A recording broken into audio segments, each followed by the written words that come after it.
இந்த சட்டத்தை ரத்து செய்ய வலியுறுத்தி உச்சநீதிமன்றத்தில் விடுதலை சிறுத்தைகள் கட்சியின் சார்பிலே வழக்கு போட்டிருக்கிறோம். ஓரிரு நாட்களில் அந்த வழக்கு உச்சநீதிமன்றத்தில் பதிவாகும் என்பதை தெரிவித்துக் கொள்கிறேன். ஆளுநர் ஆர்.என். ரவி அவர்கள் தமிழ்நாடு சட்டமன்றத்தில் நிறைவேற்றப்பட்ட பல்கலைக்கழக மசோதாக்கள் அனைத்தையும் கிடப்பிலே போட்டு வைத்தார். அது மட்டுமில்லாமல் தன்னுடைய அதிகார வரம்பை மீறி குடியரசுத் தலைவரின் ஒப்புதலுக்கு அனுப்புகிறோம் என்ற பெயரில் காலதாமதம் செய்தார்.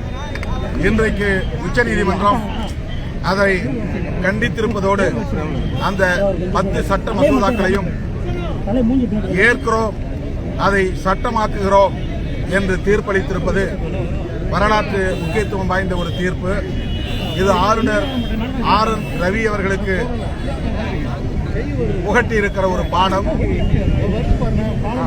இவரை போல பெரும் சனாதன பின்னணியில் அரசியல் செய்யக்கூடிய ஆளுநர்கள் அனைவருக்கும் இது மறக்க முடியாத ஒரு பாடமாக அமையும் என்று நான் நம்புகிறேன்.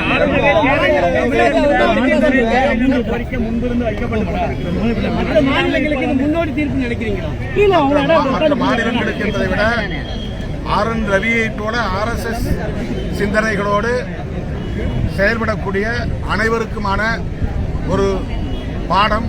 இன்னும் சொல்ல போனால் இது ஒரு மூக்குடைப்பு என்றுதான் சொல்ல வேண்டும். ஆர்.என். ரவிக்கு உச்சநீதிமன்றம் மூக்குடைப்பு செய்திருக்கிறது. இது அவருக்கு ஒரு பாடம்.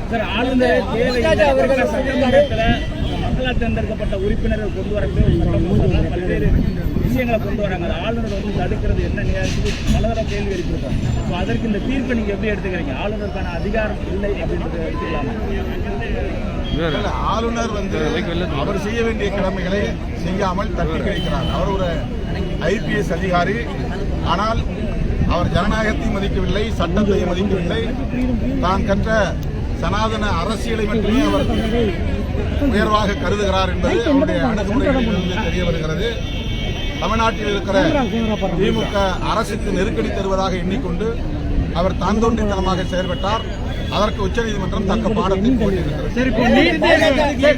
நீட் தேர்வுக்கு மீண்டும் இது போன்ற ஒரு ஒப்பந்தத்தை அனுப்ப முடியுமா? அப்படி அனுப்பினால் ஆளுநர் அதற்கு பரிந்துரை செய்தாக வேண்டிய கட்டாயம்.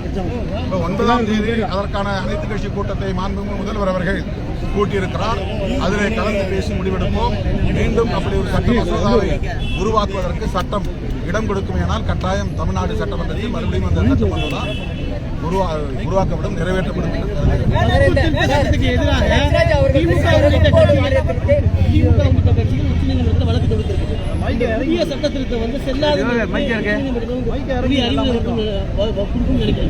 இன்னைக்கு பல்கலைக்கழக மசோதாக்களுக்கு ஒரு புரட்சிகரமான தீர்ப்பை உச்சநீதிமன்றம் வழங்கியிருப்பதை கூட இந்த சட்டத்தையும் செல்லாது என்று அறிவிப்பதற்கு வாய்ப்பு இருக்கிறது. அதற்குரிய சிந்தனை உள்ள நீதிபதிகள் உச்சநீதிமன்றத்திலும் இருக்கிறார்கள் என்ற நம்பிக்கையை இந்த தீர்ப்பு நமக்கு வழங்கியிருக்கிறது. எனவே நம்பிக்கையோடு இருப்போம்.